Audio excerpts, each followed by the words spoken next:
mbote na bino ba nyonso bozi vraiment likebi ya kolanda émission Congo na biso kasi lelo toyambeli bino mwana mboka Chris Mukendi azali bongo communicateur ya AFDCA ya mwana mboka Bati Lukwebo. Mbote na yo Chris Mukendi. Mbote mama français, mbote na bande de nyonso ba ko malamu ya kolanda biso na émission lelo. Merci. Bonne année. Bonne année na yo moko. Merci. Tu me fais un peu comme ça la moi bilan à chef de l'État 2021. Est-ce que le bilan est qui positif ou négatif? Tokoluba tokende à l'encontre ya maye oyo bimaki na mokonza mboka te parce que yazali ayebi ndenge mboka ze kotambola au quotidien.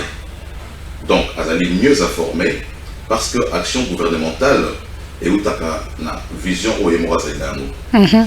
Mokonza mboka tant sali état de la nation à reconnaître que na o état social que situation en congolais et s'améliorer té yango des alliés solo na o état makambo ya mai na o état makambo ya lotiliki na o état makambo maïke ya nzala na kati ya mboka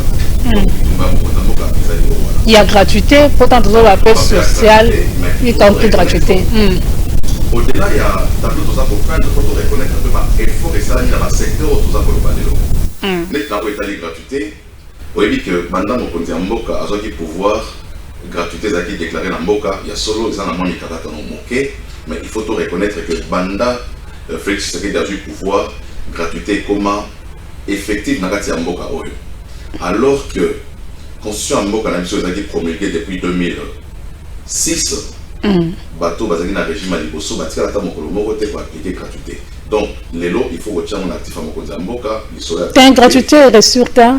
Non, qu'on va réussir tes allez l'eau. Tout le monde qui n'a pas grève, salamakia wa ba élève, ba keti na palais du peuple pour revendiquer ba droit na bango, bo futa ba enseignant. Tout le monde est gratuité, salamité, ça effectivité et résulté. Gratuité et ali réussite dans le sens que ils a activé. Il y a solo na katia application na yango tant mususu moi difficulté et mon année mais l'année passée déjà en 2019 2020 gratuité les gars malamu 2019 2020 et les gars malamu donc na année oyonde et koufaki na 2021 on a trouvé profiter mais et connaître moi le problème il faut tout reconnaître na o Italie bilan toujours. Bilan toujours. Na o Italie ba pris ba passeport. Maman français au début que na mboka oyo so za na $250 te $300 te reçu ma passeport te. Mais mo kondia mboka na bilan oyo ya 2021 ça dit que congolais non sorti que le ministère ya affaires étrangères a reçu un passeport na $99. Kaka na maizali ko salama. Au début tous les voyages dans la carte Mboka, au Gougo, Kinshasa, qui est le Lubumbashi, sur $400 de foot à billet. D'accord, Chris Mukendi profiter que Nabanani, que ça ait la passeport, voilà, na billet avion. Justement, billet avion. Parce que au moins, il temps toujours dans l'histoire, il y a billet avion, bah tout le monde soit basé dans l'incidence économique. Au moins, bah commerçant, au bac na Mandaka, au bac na Osumba Bilo na Lubumbashi, au Osumba Bilo na Kisangani, bah zone en côté na Kinshasa, bah intégrer dans la carte, il y a bah prix na bah il y a bah vente, il y a Bilo bazar côté dans la Congolais. Bah dépense sur ça là voilà pour nous billet avion. Si on consomme billet avion $300 ou $400, il est clair que tant on a pris des ventes il y a produit dans les hôtels on va intégrer prix dans la billet nakati. Donc incidence c'est ça c'est que l'effet que billet long à $350 et long à $400 est commun à $195 et ça a incidence économique dans le sens que et ça pour influencer le prix des ventes il y a produit aux allez consommer.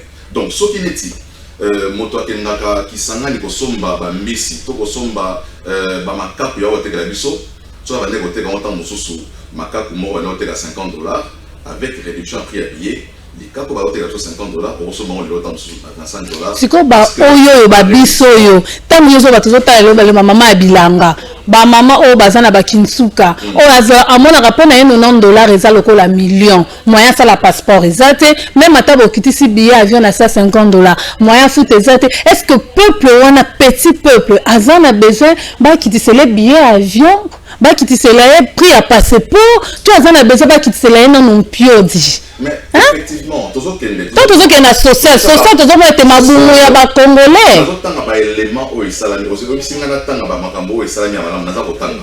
Mais na o etali social kaka. Tanga awa relance ya Bukanga Lonzo. Est-ce que Bukanga Lonzo comment relancer avec Félix Tshisekedi?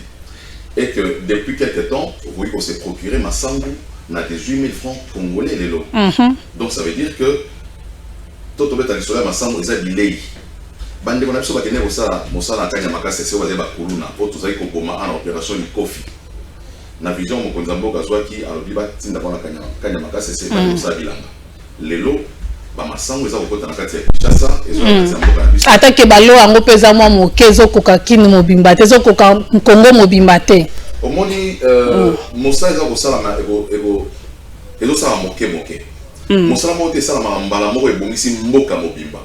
Ceux qui bandeko bazaki liboso na pouvoir pendant 18 ans bakoye osala lelo côté toko banza teke na 3 ans tokoye ko exiger na moto toko na pouvoir lelo akokisa nyonso na kati ya 3 ans. Mais il faut dire que ba effort ezali consenti toza komona mikolo nyonso ndenge gouvernement de la République azali ko bunda pona koluka ko rencontrer ba besoin de base de la population na biso. Donc au outil comme on appelle sous un projet aux allègues na bitumba au gouvernement de bunda na ba opérateur économique pour obtenir réduction à prix surgelé. L'opérateur économique sera qui va considérer le gouvernement a trouvé partenariat dans Namibie à inonder le marché la biso awa na ba poisson et ça dit que le prix va surgelé à la Kinshasa et ça donc mais ça va monsieur va respecter si les autres sont prix à 1 kilo un pio 16 plus à Mickey na 8 000 francs. Ce qu'on a 8 000 francs ça est en et ça, il y a bateau, il y a ballot, la quantité là-bas, il y a 40 ans sur compagnie. Mais il y a gouvernement, il y a petit cocotte, est-ce que le lot Chris Mukendi, ceux qui ont la mingi na oppose à l'angambu ya union sacrée, est-ce que le lot tokobeta tolo na bampio di outi Namibie to ebite lo lenge ni salami, to il faut tobeta tolo nde na bampio di a biso moko na mboka, po mokonza mboka la kaka biso, ala kaki na ba pêcheur, alobi États-Unis fungola ya kosisa nzala ya ba congolais, ke arosoma ba bateau de pêche po ete toko makolia mpio di abiso moko ya frais et aujourd'hui tozo sepela lisusu kolia bambisa libanda ya biso moko esalamite pourquoi mokonza lobaki meti lelo tozwi na numbisi ya mboka te mosa ede kosala même en français oye oza moto maele je pense que ba ndeko bazala sur la télévision baza bato maele l'état ezala en continuité. Ça veut dire que mon toit a dit que Félix Tshisekedi a posé ba jalon a sali mosala et sika a soukeli au paye a joué à bandi. Maman Francine, oui, maintenant, au Banza, que Régine Morel et Kelly Bosso, et ça, il y a 18 ans, si mon collègue de Solo a maïna pour un raté à Moka. Tokokoma wana tosi sana na likambo mpio di o bino bataillon sacré bozo sepela na mpio di uti na Namibie. Ça veut dire que frigo on fait la courant pesa. Yo habite ta tout na lobby. Est-ce que ce qui vraiment bandeko bazaki liboso basaki mosala ba masomo sto robeta na plateau télévision té ils sont à courant to robeta na télévision les loté. Au moins bato ba émission awa tozui ngonga boni. Komi ngonga nini to ani émission na ngonga nini. Donc ça veut dire que l'État est à la continuité. Les lois congolais exiger beaucoup plus dans le Mboka à ça la makamone son balamoko. Mais ce qu'on a dit bilan il y a 3 ans, tant que nous asali makambo et belé collègue au bateau ça 18 ans dans la salité. Au second il y a un lobby il faut tout comprendre que l'État est à la continuité. Mais na motuna otuna o ezali bambisi na biso mokonzalba qui a suivi fongo là il y a makambo ya kolia pêche kosi sanzala Congo kosi sanzala et wana ezali politique il y a ensemble de gouvernement mais tozali na ba mesure urgente o ezomaki pona koluka ko en attendant to comme na ba projet on a minene ya makasi ozali derrière au salama ozali déjà processus déjà en cours il fallait que trouver solution en attendant programme on a un gouvernement et salama donc ça veut dire que bateau de pêche ils ont déjà et sont 4 bateaux de pêche et sont même à niveau du gouvernement. Mais c'est insuffisant. Mais justement, les attentes sont insuffisants. Mais dans autres rappelons, tout ça n'a raté que tout 18 ans, il y a une action du gouvernement. Tout ce qu'on dit que le gouvernement peut venir au Moussala. Donc Moussala, on peut tout ça, tout va tomber ok, mais tout ça, on peut le budget. Parce qu'il faut ça, ma cambona, le lingue, mon pose à l'ango. Nandako, va dire à 3 fois, ceux qui t'attendent à la misolo. Tu t'attends à la misolo, tu t'attends à la malami balé. Ceux qui m'ont à Zangi, va dire à Tamsou Balamoko. Ça veut dire que politique au gouvernement, il faut ça la politique, na misolo au gouvernement, c'est-à-dire qu'on mobiliser. On ne peut pas que ça la politique au-dessus de nos moyens. Donc, il y a un autre Kenenango, malembe, on a pour rencontrer, pas besoin des peuples congolais.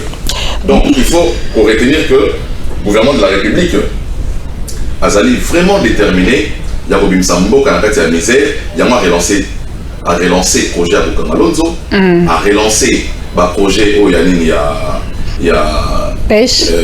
Non, il y a pêche, il y a Kanyamaka CC, et l'autre, ça a été Bilo Kwanoko Mboka. Donc, mais Azaka Osa Moussa, monsieur Zalini, Moussa et Zali, il y a pour relier la route, où ils ont permettre que la route, il y a des desserts agricoles, où il y a Bilo et Bibanakati, il y a la province d'Abisso et il y a la consommation. Donc, il faut aussi la Banzela, où ils ont permettre que Bilo et Polaranakati, il y a Mboka, et ils ont Banzela et Roko Makishasa. Donc, ministère des Alliés Belé, je pense que Batongolé, Bazali conscient, Bazali comme moi, on a Bola, comme on les tourné à chef de l'État au Asali Kobanda décembre, tu vas tout kozonga il y a pas longtemps, Kobanda na Kasai, Tomona Kibisonia Swake, Kabinda partout. Analyse ni topé lecture ni noko sala sur ba tourné à chef de l'État. Il était temps pour la Mokondiamboka à Simba réalité dans la Maboko. On a dit que pendant la campagne électorale, Mokondiamboka a dit Bakou, il y a Botambola Congo, puis il y avait la réalité à Mboka. Mais Banda a vu Bokondi, a dit Bakou comme un espace Kassaïnté. On attend la tournée à Mokondiamboka, et ça la réalité Moko, et ça ko Zongelangai. Oui, Banda Kobalinga, tout est à l'issolo il y a 18 ans. Il y a Mokondiamboka sur les articolés Kabila. Mais sociologiquement, Okoki Kobeta l'histoire a présenté sans cause de Simamoké. Bandeko ba outi ko diriger Mboka pendant. Mais il faut pas qu'à tout Kendraka na passé. Au moins et ça la marabongo. Tant que pouvoir, parce que l'histoire il y a 32 ans Mobutu. Toya qui tokuti le côté. Mobutu a pendant 32 ans tokuti le côté.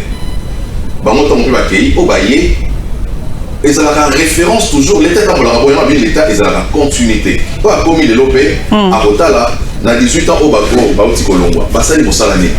Donc au tout le monde a cassé il est là et ça pour révéler Bisso comment Mboka na Bisso ça qui délaissé abandonné na bateau Baouti Koleka na régime passé.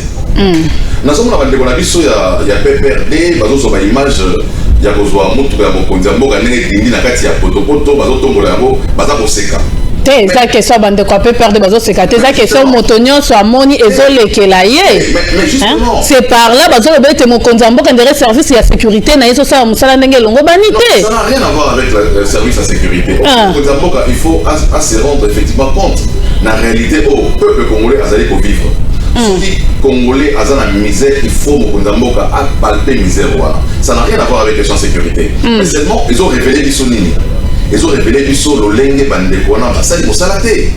Donc, là, c'est pas parce que tant que on a une image, mais pour révéler Bisso que ça qui vont s'arrêter.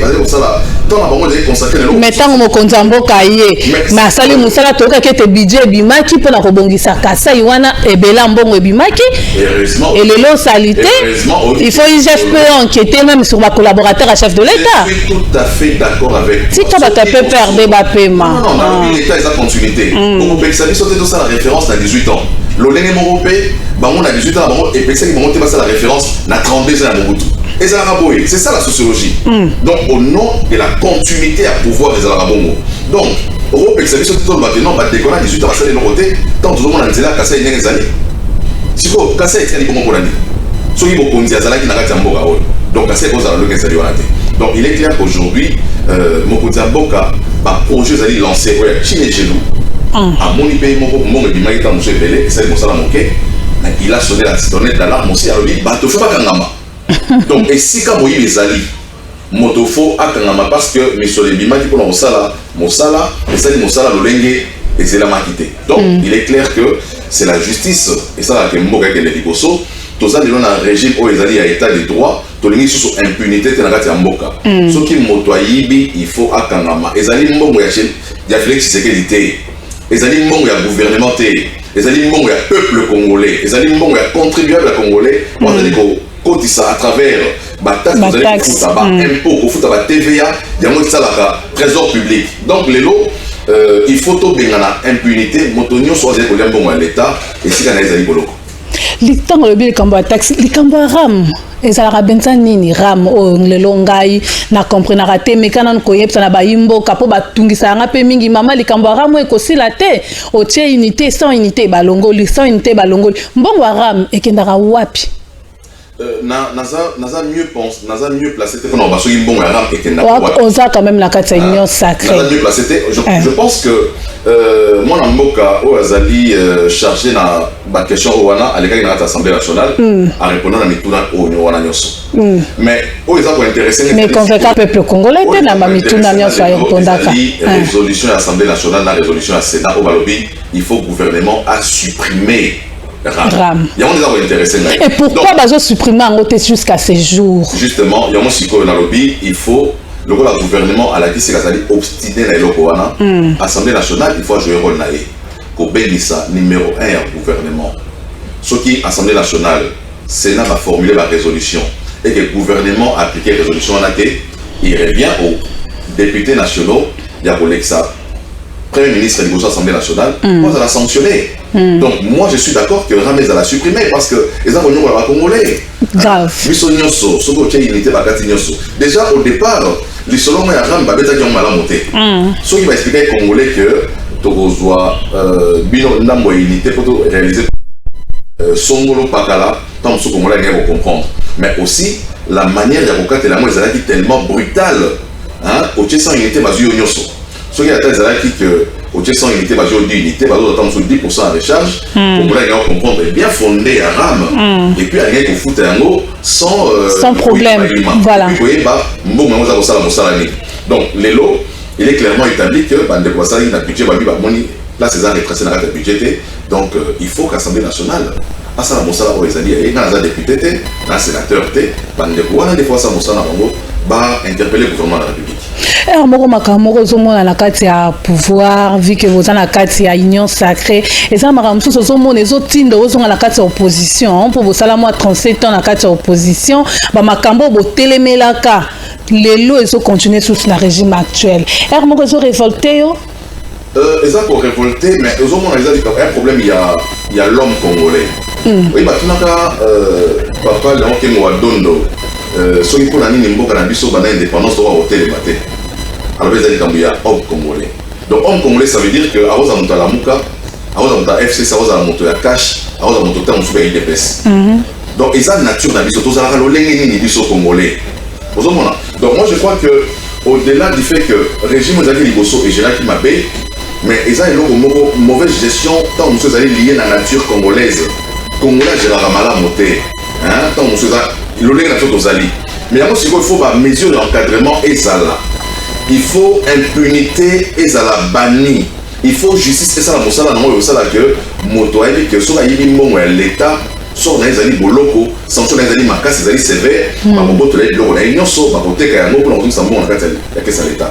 Donc moi je crois au-delà il y a régime où tu le cas au bande quoi Gérard Kimabé na kati pe ya biso régime na biso toujours remarqué nous gérer pe mabé ba kata on va détournement za lipé écrier il y a bien l'équipement makasi régime actuel détournement zo sala vraiment en cascade non on va bien on a la preuve dans monter que les ailes remontent sur ali inhérent à la nature congolaise tout ça lolengo wana donc il y a un lobby il faut ba mesure d'encadrement za la mesure d'encadrement za nini les alliés justice les alliés sanction les alliés révocation il faut mon konzi mboka tant azomona que esika boye moto atamboli na lolenge ya vision na ngai oyo te union sacrée oyo elingi moyibi te oyo elingi justice oyo elingi équité, il faut mokonzi ya mboka azwa basanction ezali sévère pour que moto wana azala na esika oyo kulu nazali parce que kulu na bomi ntango mosusu moto moko mais bato bazoyiba mbongo bazokoboma badestin ya bafamille ebele, destin ya bacongolais ebele. Donc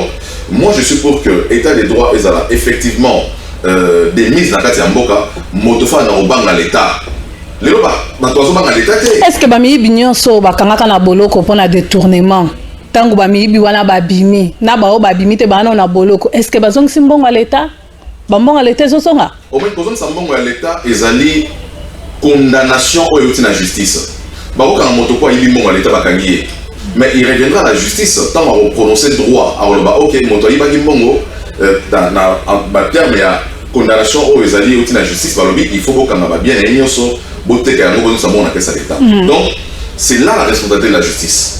tozobeta maboko na mosala UGF azali kosala, mais mosala UGF azali kosala eza mosala ya justice te.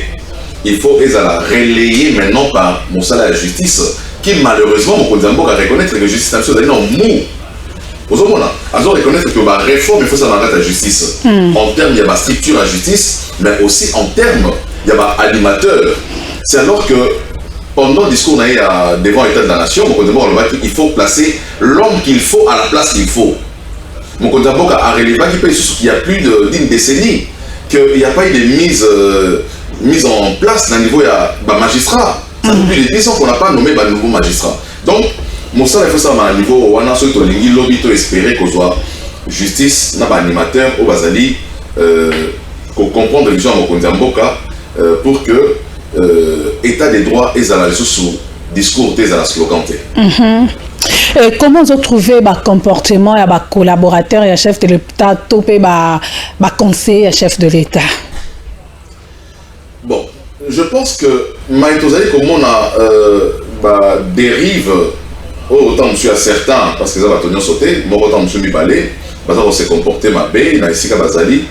N'a pas dit que ça dit éducation à moto la moto. Il ne faut pas attribuer ça dans l'État. Mais ça dit éducation à moto la moto. Si ka botami, si ka koli, so il monta lolendo, azala lolendo c'est un sorza. So ka zape monta makofi kuluna. So ka monta makofi, aza monta makofi c'est un sorza. Donc erreur mabe zali que si ka bazali ba bazaba homme public, mais aussi avec la nouvelle technologie, ba téléphone oyo ça les camboras ba zomona ote, mais ba bazo image.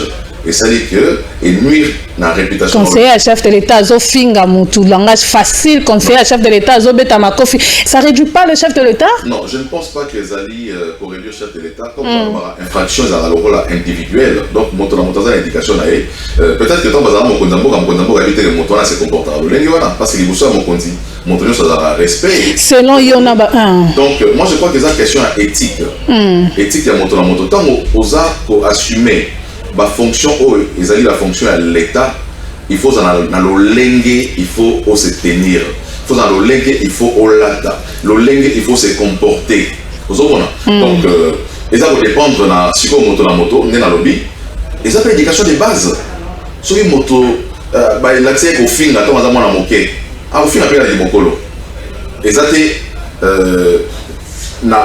en pleine fonction que moto au fin, donc, maintenant que Baton a révélé ma faiblesse dans Bango, bon, il reviendra à l'autorité, soit à Monique et nuire à l'image de Mokonzi ya mboka, ou il nuire à l'image de l'institution, il reviendra dans le directeur et le cabinet, parce que ça, la sanction administrative, et ça, Mokonzi ya mboka a été sanctionné, ils ont dit, c'est un directeur du cabinet dans Bango, c'est un coordonnateur du cabinet chef de l'État, parce que vous tirez bon mato, il va attendre monsieur à la blâme, il va attendre sanction, monsieur à la suspension, monsieur à la révocation.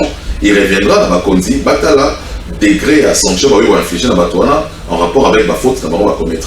Et aujourd'hui, le peuple congolais a se plaindre, a se Mokonzi ya mboka, mais un peu qu'on revoir bureau na eko changer na nous ba conseiller, abete bao wana baza ba diaspora, ba yebi Congo te, bumbu te, ba yebi masina te. Donc bango ba yebi kaka ville. Est-ce que vous pouvez partager même ma vie avec peuple wana wana besoin Mokonzi ya mboka zo ba conseiller o baza ba congolais o ba vanda na biso awa ba yebi ata prix à billet avion te.